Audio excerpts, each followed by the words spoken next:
É, gente, 2015 começou com tudo, hein? Bom, vamos lá para mais esse assunto, vai, manda bala. Bom, enfim.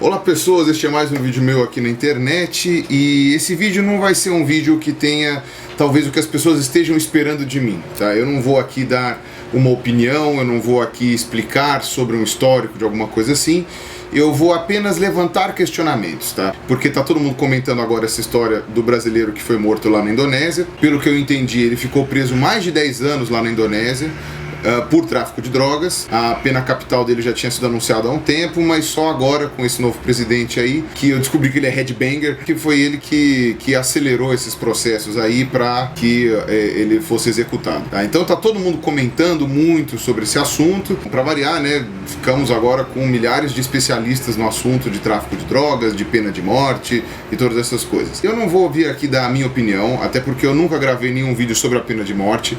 Está nos meus planos, mas é um vídeo que está no fim da minha fila, tá? Então não me pressione. Eu tenho uma opinião essencial sobre a pena de morte, eu sou contra a pena de morte, mas isso precisa ser explicado de uma maneira muito detalhada e não é uma coisa que eu tô com paciência para fazer agora. Poderia também falar sobre a legalização das drogas, tá? Que também é outro tema que as pessoas me cobram absurdamente, mas de novo, é um tema que requer muita pesquisa e eu ainda sou indeciso com relação a isso, tá?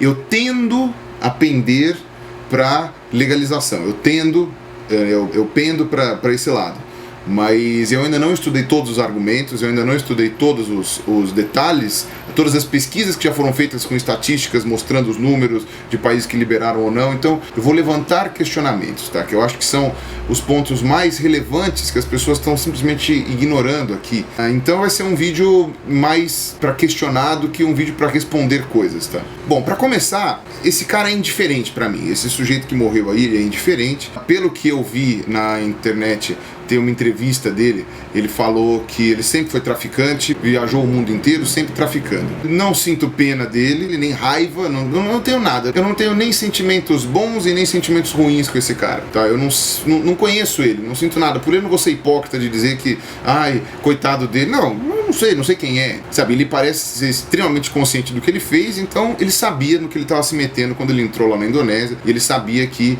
era um país muito rígido. Talvez ele tenha sido pego de surpresa, porque essa pena dele acabou saindo mesmo. Ele deve ter tentado vários recursos para não ser morto, mas esse novo presidente aí endureceu as coisas. Tanto é que teve um caso de uma outra mulher, né, uma australiana, pelo mesmo crime. Tudo bem que ela teve um apelo internacional maior, ela não tinha antecedentes de tráfico e a quantidade de maconha que estava com ela era minúscula e ela sempre alegou inocência.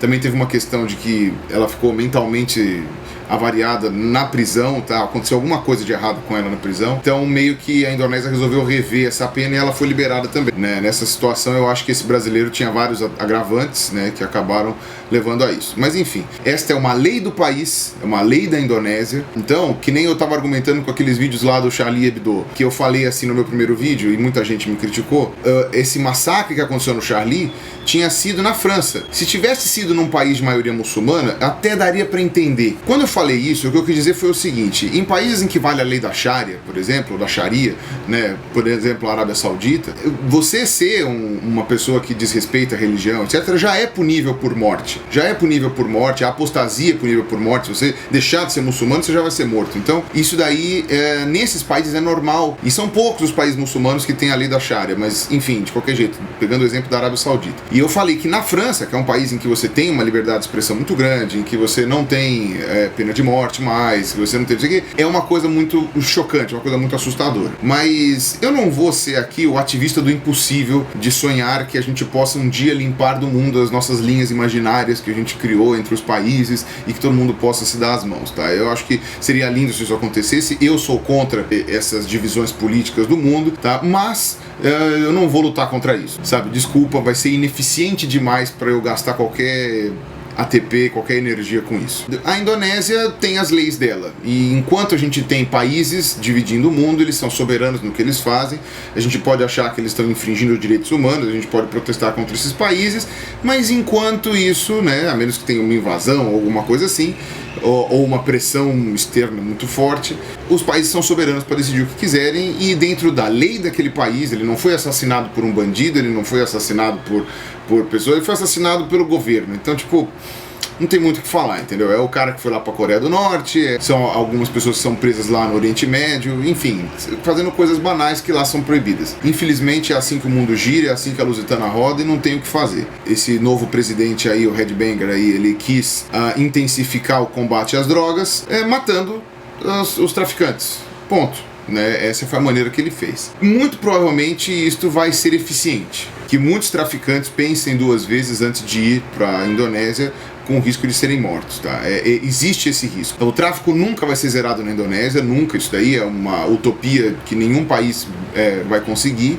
a menos que seja um país insular, isolado no meio do oceano, mas não é o caso da Indonésia, que é um país grande, apesar de ser um arquipélago, está próximo de outros países igualmente importantes, então não tem como. E então, na Indonésia eles acharam que essa é a medida mais eficiente para coibir o tráfico de drogas. O meu questionamento aqui é o quão a eficiência deve se sobrepor à ética. Existem estudos que mostram que em alguns países em que o aborto foi liberado, acabou culminando com uma queda da criminalidade anos seguintes. Como que você consegue ler essa estatística? Essencialmente, aqueles futuros bandidos não nasceram mais. Óbvio, a criminalidade não foi zerada nesses lugares, a criminalidade caiu.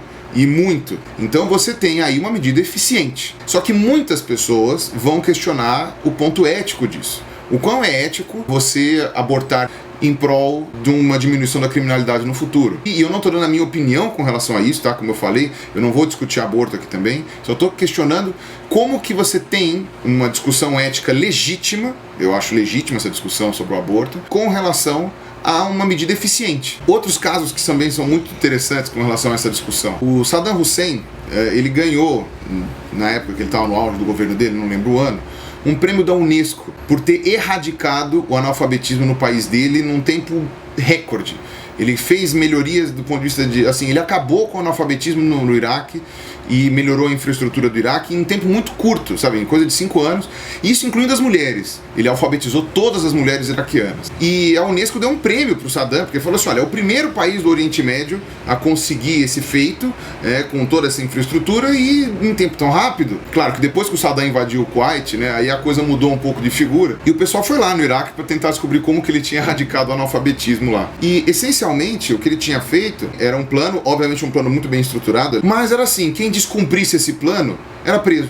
Prisão, acho que se não me engano, pena de 3 anos, tá? E não sei se alguns poderiam ter pena de morte também, enfim, mas o que importa é o seguinte, as pessoas foram coagidas a estudar. Ou estuda ou vai preso. Enfim, foi basicamente isso. E a Unesco depois se arrependeu de ter dado o prêmio pro Saddam e meio que queria tentar reaver e tal, mas enfim, foi dado. O Saddam morreu com esse prêmio no peito, porque não teve como tirar dele. As pessoas podem questionar o quão é ético esse tipo de medida. Ela é eficiente? É inquestionável que ela é eficiente. Agora, até que ponto a gente deve sempre preferir a medida mais eficiente, ainda que ela tenha uma discussão ética muito forte envolvida por trás? Um outro exemplo que eu consigo me lembrar foi a revolta da vacina que teve no Rio de Janeiro, na época do Oswaldo Cruz, que precisava se prevenir a varíola e erradicar a varíola, e o Oswaldo Cruz fez aprovar a lei lá no governo do Brasil, que obrigava todo mundo a se vacinar, e a polícia entrava nos lugares e vacinava as pessoas à força. Isso gerou uma revolta, todo mundo ficou com muita raiva. Foi eficiente? 100% eficiente, a varíola foi erradicada. Isso daí foi uma coisa assim fundamental. Mas aquilo foi eticamente correto? Não sei, eu acho que não. Eu acho que não. Agora, por exemplo, qual dessas coisas eu colocaria na balança? É ético você invadir a casa das pessoas e vacinar elas à força em prol de evitar doenças e epidemias? Como eu pensaria? Então, levando em conta todas as cagadas que o governo tinha feito antes, né, inclusive de deixar que a população pobre permanecesse analfabeta, pobre, enfim, todas essas questões, mas se você tivesse realmente uma coisa emergencial e uma epidemia iminente que tivesse para vir, talvez eu colocaria assim a ética em suspenso e falaria, não, vai vacinar todo mundo sim e põe polícia, porque a gente tem que pensar num bem maior e a gente não tem tempo de explicar para a população que esse bem precisa ser alcançado. Será que que dá para fazer essa mesma ponderação no que diz respeito à guerra às drogas? Será que vale a pena você armar uma guerra contra as drogas e matar pessoas em prol da eficiência para impedir isso daqui? E antes que as pessoas venham dizer aqui que eu estou defendendo a revolta das vacinas, eu entendo todo o erro, todo o problema ético que foi envolvido aquilo. Eu estou relativizando mesmo aqui a coisa, tá? Em benefício do questionamento que eu estou fazendo. Na revolta da vacina, você tinha um objetivo muito claro, um objetivo finito. Era vacinar todo mundo, ponto. O Saddam Hussein tinha um objetivo muito claro. Alfabetizar todo mundo, ponto. Isso tem um fim. Chega uma hora que acabou, você conseguiu. A guerra às drogas, ela não tem um objetivo finito, ela é infinita, ela não acaba nunca, porque as pessoas vão sempre continuar consumindo drogas e as drogas vão continuar sendo produzidas. Tem gente que compra, tem gente que vende, tem gente que produz, tem gente que está consumindo. Será que a guerra às drogas ela é inteligente? Será que a proibição das drogas, a cocaína, ela era liberada até a década de 30, na maioria dos países. Algum país começou a proibição da cocaína, esse país influenciou outros países a tomarem a mesma decisão, e com o tempo, como um efeito dominó, todo mundo foi proibindo essas drogas. E até que ponto a gente parou para refletir sobre isso? A gente está matando gente, e a gente, eu falo a raça humana, né? Tá matando gente, né? Tanto aqui no Brasil, no tráfico, quanto lá na Indonésia, por um produto que muita gente nem sabe por que é proibido.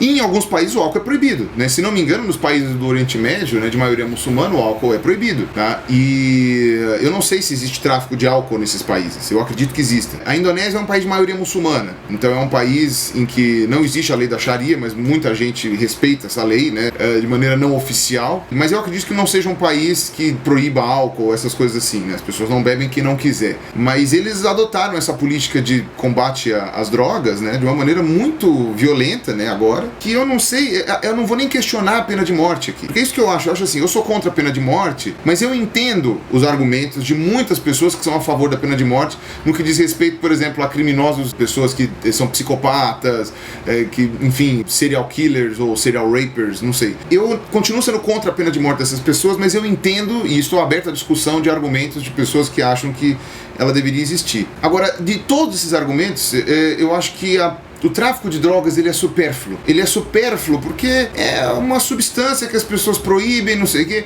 É aquilo que eu tinha dado exemplo naquele meu vídeo dos índios. Imagina que um determinado dia as pessoas proíbam, sei lá, o consumo de carne num país. E, sei lá, você entra comendo um bife e você é morto por isso.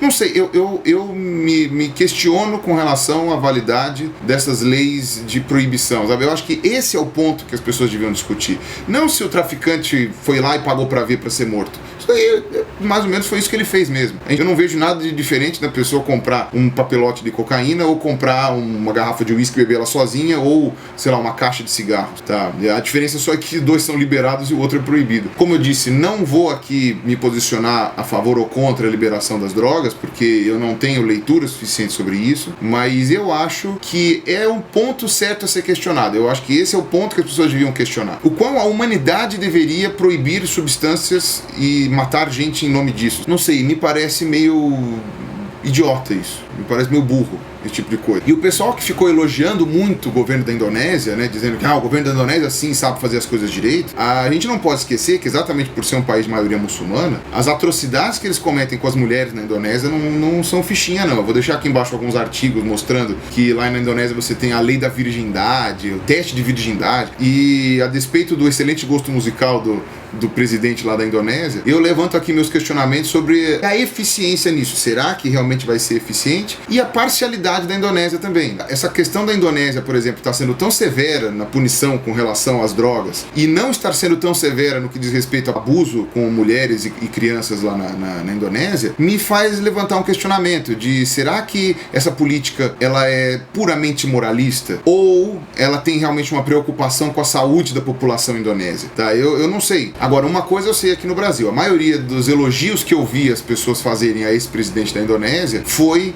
de fundo moralista, puramente moralista, e não preocupados efetivamente com a saúde mundial que está consumindo drogas, está se acabando em drogas, etc. Tá?